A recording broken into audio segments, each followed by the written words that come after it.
तो साथियों नमस्कार, मैं संतोष कुमार अम्बेश और इस वक्त मैं हूं नागपुर में। लगभग 2 से 3 दिन कवरेज करते हुए हो गए हैं नागपुर में। जैसा कि भंते दिनाचार्य जी के तत्वाधान में धम्म यात्रा जो पूरे महाराष्ट्र में निकलने वाली है, तो उसके लिए आज 17 अगस्त यानी आज आप देख रहे होंगे मेरे पीछे हम हैं इस वक्त नागपुर में दीक्षा भूमि वही दीक्षा भूमि जो बाबा साहब 14 अक्टूबर सन 1956 में इन्होंने दीक्षा ली थी और 7 लाख अनुयायियों के साथ में धर्मांतरण किया था, यानी बौद्ध धर्म को ग्रहण किया। और उनका एक कथन भी था कि मैं हिंदू धर्म में जरूर पैदा हुआ हूँ, मगर हिंदू धर्म में मैं नहीं मरूंगा, ये मेरे बस में है। तो इस कथन को उन्होंने पूरा किया बाबा साहब ने, और 7 लाख अनुयायियों के साथ में इस दीक्षा भूमि में उन्होंने धम्म दीक्षा और बुद्ध को ग्रहण किया। कई हजारों की संख्या में दिनाचार्य जी के साथ में जो यहाँ से धम्म यात्रा निकलने वाली है, और कहीं न कहीं वो धम्म यात्रा निकालने का जो मेन विषय है वो है महाबिहार मुक्ति आंदोलन, जो कि पूरे महाराष्ट्र में और चैत्य भूमि दादर में जाकर के इसका समापन किया जाएगा चैत्य भूमि। और उस दिन लगभग लाखों अनुयायी वहाँ पे एकत्रित होने की आशंका जताई जा रही है, मगर कहा जा रहा है कि उससे पहले अगर महाबिहार पर अगर कोर्ट ने कोई बौद्धों के अनुरूप अगर कोई ऐसा निर्णय आता है तो कहीं न कहीं वो जो चैत्य भूमि का नज़ारा कुछ अलग ही होगा। मगर आप ये देख सकते हैं कि वो दर्द, वो पीड़ा आज भी है बौद्धों के बीच में बनी हुई है कि उनका जो महाविहार है वो अभी मुक्त नहीं हुआ है। और दिनाचार्य जी के साथ में लगभग हजारों की संख्या में ये उपासक उपासिका यहाँ से एक हुंकार भरने वाले हैं, क्योंकि लंबे समय तक जेल में रहे भंते दिनाचार्य जी, वो षड्यंत्र के शिकार हुए भंते दिनाचार्य जी, और उस षड्यंत्र के दौरान वो 65 दिन तक वो जेल में रहे, और जैसे बाहर उनका आगमन हुआ है तो काफ़ी लोग उनके अभिवादन के लिए कल उमड़ पड़े उस हॉल में। जो वो तस्वीरें भी आवाज़ भारत के माध्यम से आपको देखने को मिली होगी। और ये जो गुम्बद है, इस गुम्बद के चारों ओर बाबा साहब की उन प्रतिज्ञाओं को भी दोहराया जा रहा है जो बाबा साहब ने यहाँ पे 22 प्रतिज्ञाएं लोगों को दी थी। लोगों का जो अपना बिहार मुक्त हो, वो उसके लिए आज वो दर्द झलक रहा है, क्योंकि देश ने अभी 2 दिन पहले 15 अगस्त स्वतंत्रता दिवस मनाया था, मगर कहीं न कहीं एक कौम ऐसी कौम है जो अभी भी अपने आप को गुलाम महसूस कर रही है। क्योंकि संवैधानिक रूप से कहा जाए तो बाबा साहब ने जो बौद्ध समाज है वो कहीं न कहीं अपने आप को गुलाम समझता हुआ, क्योंकि बहुत बड़ा महाविहार वो आज भी गुलामी के प्रतीक में है, आज भी वो गुलाम है। उसको मुक्त कराने के लिए भंते दिनाचार्य जी आज उन्होंने आगाज कर दिया है। पूरे महाराष्ट्र में, पूरे देश में भ्रमण करेंगे। सर, क्या कहना है आपका? ये जो संघर्ष की लड़ाई है, हम बुल्ढाना से है, ये संघर्ष की लड़ाई हजारों सदी से यहाँ पे जो मानव है, मानव को गुलाम करके उनसे शोषण और उनके अधिकार छीनने का प्रयास सभी जगह होता है। ये सभी दूर करने के लिए तथागत भगवान रचित ये सभी मानव जमात का, मानव जाति का उत्थान के लिए धम्म का सभी को ज्ञान सभी को बांटा था।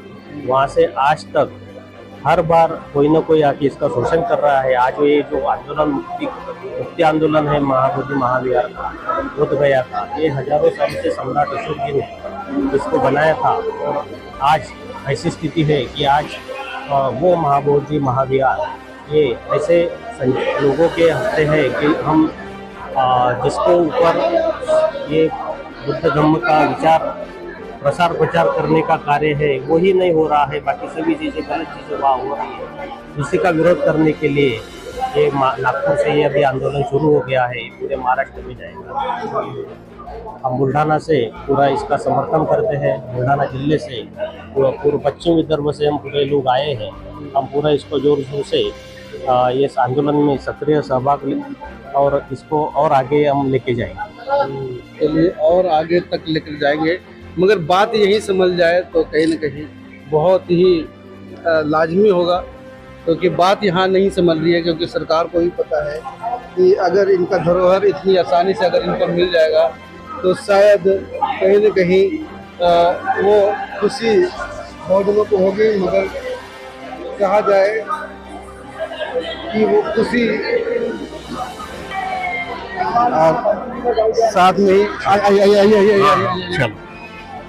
साथ में ही हमारे आगे बढ़ चुके हैं विजय बोध जी, जो कि ये भी एमपी से आकर के यहाँ पे नागपुर में और बिहार मुक्ति आंदोलन को के समर्थन में ये भी यहाँ तक पहुँचे हैं। हालांकि एक वरिष्ठ पत्रकार भी है और साथ साथ में ये सामाजिक बहुजन चिंतक भी हैं। सर क्या कहना चाहेंगे?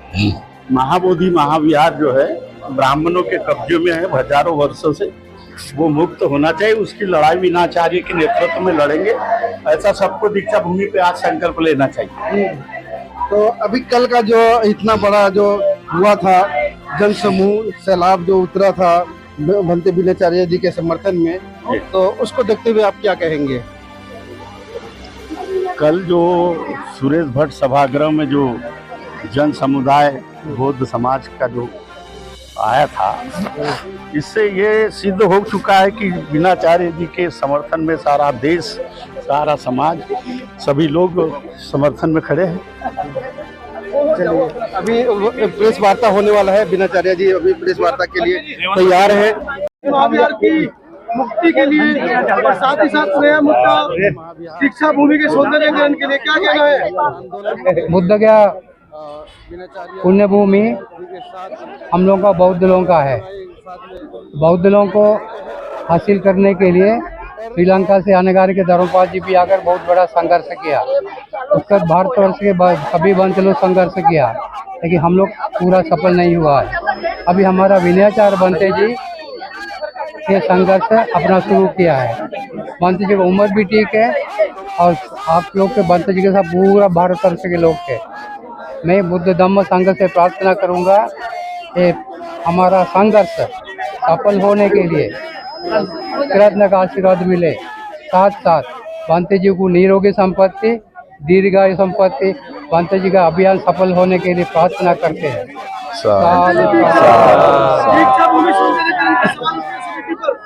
दीक्षा भूमि समिति सौंदर्यीकरण नहीं करा पा रही है। 17 अगस्त 2025 नागपुर पवित्र दीक्षा भूमि से यह धम्मध्वज जन संवाद यात्रा, जन यानी आम सब सही देश के नागरिक हो, चाहे वो हिंदू हो, मुस्लिम हो, जैन हो, सिख हो, तो चारों लोग हैं, ये भी जन ही है। तो ये भी जनता के संघर्ष भी है और हम बुद्धिस्ट है और हम अल्पसंख्यक में आ जाते हैं। तो हम सभी हिंदू, जैन, सिख, क्रिश्चियन, ईसाई भाइयों के सामने हम विषय रखेंगे महाबोधि विहार का, जो बोध गया। अभी सरकार ने तो शिरडी वाले सरकार ने तो नाम ही बदल दिया बोध गया का, तो गया जी रखा हुआ है। अब मैंने तो पहली बार निषेध किया, आप लोगों ने निषेध नहीं किया कि बुद्धिस्टों ने कहा बोध गया का नाम ही बदल दिया। किसी ने कोई डिमांड की, मांग की थी? नहीं ना। यहाँ कालिदास विश्वविद्यालय हो, संस्कृत किसी ने मांग की थी? नहीं ना। लेकिन कालिदास विश्वविद्यालय हुआ। पाली हमने बहुत सारे से मोर्चे लगाए थे। पाली सब भाषा की, सभी भाषा की जननी है, सभी भाषा की जननी है।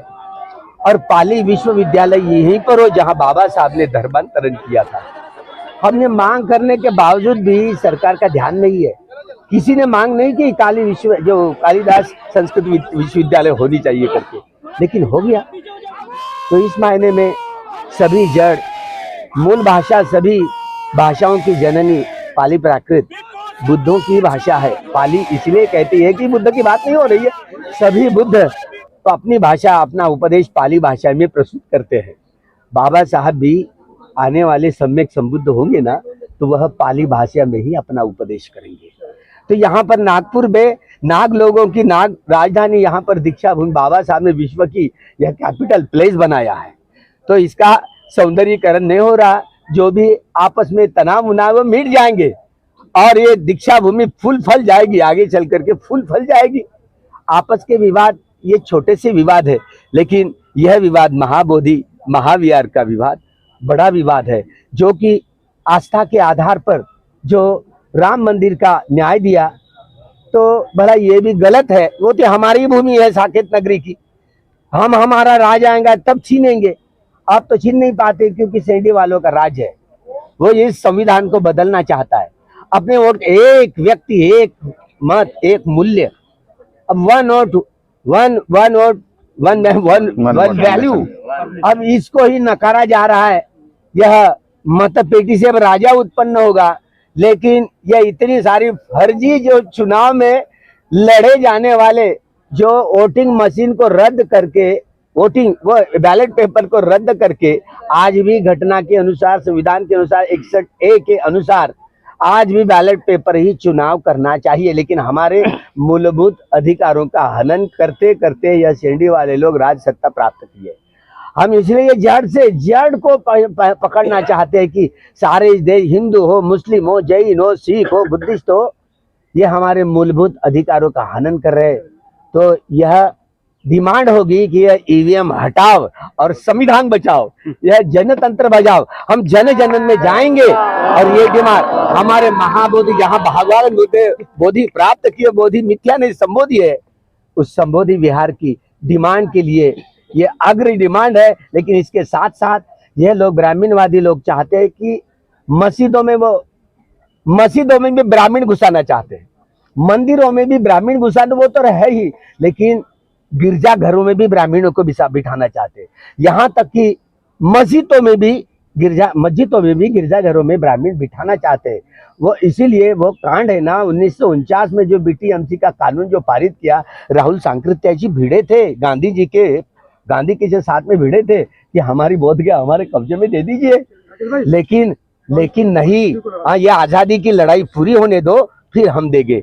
अब वादा तो हुआ था, लेकिन वादा कांग्रेस ने भी नहीं निभाया, तो बीजेपी निभाएगी बिल्कुल। अभी ये भूषण गवई जी भी है ना, लेकिन उनके टेबल पे जाएगी ना, तारीख पे तारीख पड़ेगी। अभी 31 अक्टूबर मिली है, देखिए 31 अक्टूबर तारीख, ये भी खिसक जाएगी मेरे ख्याल से। यह भी और कहीं ना कहीं ऐसे बाधाएं आएगी, भूषण गवई साहब के टेबल पर भी जाएगी ना, वो भी खिसक जाएगी, ताकि वह निर्णय नहीं दे पाएंगे। यह होने वाला है हादसा। इसलिए यह महाबोधि विहार के प्रति जन जागरण हो, इसलिए यह जन संबोधन यात्रा, यहाँ जनता को, ये हम बुद्धिस्ट हैं, अल्पसंख्यक है, फिर भी एक समय वह था कि श्रमण संस्कृति और ब्राह्मण संस्कृति के बीच की दीवार जो बाबा साहब ने रची थी ना, हम सब यहाँ ब्राह्मणेतर, आदिवासी, भट्टा विमुक्त, ये सारे लोग एक समय के नागवंशी थे, नागवंशी लोग थे, सारे ये बुद्धिस्ट नाग लोग थे, बुद्धिस्ट थे। हम यह जागरण करने के लिए जा रहे हैं, साथ साथ ये महाबोधि संस्कृति का हिस्सा है, चमन संस्कृति का प्रक्रिया हमारा पराभूतों का इतिहास है। यह बोलते ये जन जागरण यात्रा, यह संवेदनशील होकर के मुद्दों को हमारे सिखों के ऊपर, मुस्लिमों के ऊपर, यहाँ या जैनों के ऊपर, कृष्णों के ऊपर जो भी अन्याय जुल्म अल्पसंख्यक पर हो रहे हैं, उन जनों को भी हमारा यह विषय समझा देंगे इस यात्रा में। तो यह यात्रा, अभी हम तो भिक्षु, हम बार बार रहने 7 दिन की छुट्टियां ले सकते हैं, लेकिन ये अकेला काफी सक्षम है, ये काफी सक्षम है। ये आप लोग जो कह रहे हैं ना, वो लामा कल्चर हमारी देश की कल्चर नहीं है, इस बात को समझे। लामा कल्चर इस देश की संस्कृति नहीं है, ये जोड़ तोड़ है। भगवान ने, बाबा साहब ने वो थेरावादी संप्रदाय है ना, उसकी सराहना की, दलाई लामा जी को नहीं बुलवाया, और मोहन मामा जी हमारे दलाई लामा को अपने अपने संकट में बुला के लीफ पे दूध डाल करके पूजा करके विष्णु का अवतार बताना चाहते हैं। तो ये थेरावादी संप्रदाय के ये जो हालांकि उनके गुरुजी भी है उनके साथ में, लेकिन हम ये भेद अभी से नहीं भूलना चाहिए। दलाई लामा जी को नहीं बुलाया बाबा साहब ने इस पवित्र भूमि पर। एक भिक्षु कम पड़ा ना, तो यहीं से वली सिन्हा को तार करके प्रज्ञानंद जी को बुलाया था, एक कम भिक्षु पड़ेगा करके। इसीलिए बाबा साहब ने भगवान बुद्ध की जो मूल वाणी है उसके आधार पर सद्धर्म को प्रकाशित किया और वह दे दिया। महायान, हीनयान, तंत्रयान, मंत्रयान, वज्रयान इत्यादि 18 प्रकार के संप्रदाय अभी गवर्नमेंट में वो लिस्ट जारी की और महायान की वहां पर भर्ती की। हमको नामंजूर है, वहां पर वही कानून चलाएंगे। इसलिए हम उस नियंत्रण उच्च समिति को भी हम समिति का धिक्कार करते। सरकार चाहती नहीं कि हमारे पक्ष में बात है, तो इसीलिए हम यह सारे जन को इस दीक्षा भूमि पवित्र भूमि को पवित्र ही स्थान होना चाहिए। महाबोधि महावीर पे ही सम्मिलित किया है।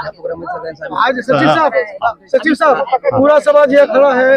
अभी जब यहाँ पर आए तो सबने कहा कि दीक्षा भूमि का सौंदर्यीकरण होना चाहिए, उसमें किन्हीं वजह से किन्हीं कारणों से लेट हो रहा है, तो वो अब समाज सामने खड़ा है। तो बताइए क्या वजह है दीक्षा भूमि का सौंदर्यीकरण नहीं हो रहा है? गड्ढे खोद दिए गए हैं, गाड़ियां अंदर पार्किंग की हुई है जो नहीं होनी चाहिए थी, बहुत सारी अव्यवस्थाएं हैं आप लोगों के रहते, ऐसा क्यों कर रहा है? समाज इस सवालों के जवाब चाहता है। बहुत जल्दी इसका सौंदर्यीकरण का भी काम शुरू हो जाएगा। जो काम रुका था उसको महाराष्ट्र गवर्नमेंट ने जो स्थगिति दी थी, स्टे दिया था, उसको भी हमने पत्र दिया है। बहुत जल्द ये काम चालू हो जाएगा और पार्किंग के लिए बाहर जगह मांगी है वो मिलेगी जब बाहर का पार्किंग होगा। अभी अंडरग्राउंड पार्किंग कुछ नहीं होगा। जो दीक्षा भूमि का पार्किंग छोड़ के जो विकास है, जो सौंदर्यीकरण था, वो सारा का सारा बहुत जल्द होगा। मतलब सौंदर्यीकरण में दीक्षा भूमि की जो समिति है उसकी तरफ से कोई कमी नहीं है? कोई कमी नहीं है, यही समाज जानना चाह रहा था। कोई कमी। ठीक, थैंक यू। हम तो यात्रा निकाल रहे हैं, क्या सुबह कल तो आपने बताया था सारी बातें, उस पर नहीं जाएंगे, लेकिन सुबह का उत्साह यहाँ हजारों की संख्या में लोग मौजूद है नागपुर से और दिल्ली से और देश के अन्य जगह से। क्या इनको संदेश देना चाह रहे हैं? आज बाबा साहब डॉक्टर अम्बेडकर जी की ये पावन धरती, जहाँ पे बाबा साहब अम्बेडकर जी ने भारत के युग परिवर्तन का इतिहास लिखा था, जो हजारों वर्ष से जो समाज धर्म से वंचित रहा, बुद्ध के धम्म को भारत में समाज भूल ही गया था। तो बाबा साहब डॉक्टर अम्बेडकर जी ने अपने संकल्प, जो बाबा साहब अम्बेडकर जी ने 13 अक्टूबर 1935 को नासिक में लिया था कि मैं हिंदू धर्म में पैदा हुआ, ये मेरे वश की बात नहीं थी, पर मैं इसमें मरूंगा नहीं, ये तो मेरे वश की बात है।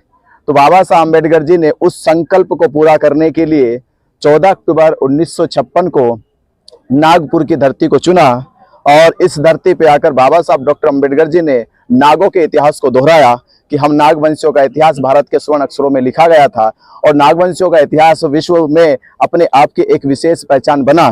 तो बाबा साहब अम्बेडकर जी ने 1956 को दीक्षा लेकर भारत के तमाम उन धर्महीन लोगों को, जो धर्म भूल गए थे, धर्म जिनके पास नहीं था, और विश्व की सबसे बड़ी ना तो 14 अक्टूबर 1956 से पहले इतनी 7 लाख लोगों के साथ किसी ने दीक्षा ली थी, ना तो मसीह ने दीक्षा ली थी, ना मोहम्मद ने दीक्षा ली थी, ना किसी और देवताओं ने इतनी बड़ी दीक्षा ली थी जितनी बड़ी दीक्षा बाबा साहब डॉक्टर अम्बेडकर जी ने 14 अक्टूबर 1956 को 7 लाख अनुयायियों के साथ ली थी। और तब से अब तक भी भारत और दुनिया में इतनी बड़ी धर्म परिवर्तन की दीक्षा आज तक संसार में नहीं हुई है। तो आज हम उस धरती पे खड़े जहां धरती पे इतिहास लिखा गया था कि हम भारत के लोग बुद्ध के राह पे चल पड़े हैं और बुद्ध की राह जो है भारत की सीमाओं से बाहर निकलकर विश्व के कोने कोने तक जाएगी और बुद्धम शरणम गच्छामि कहलाएगी।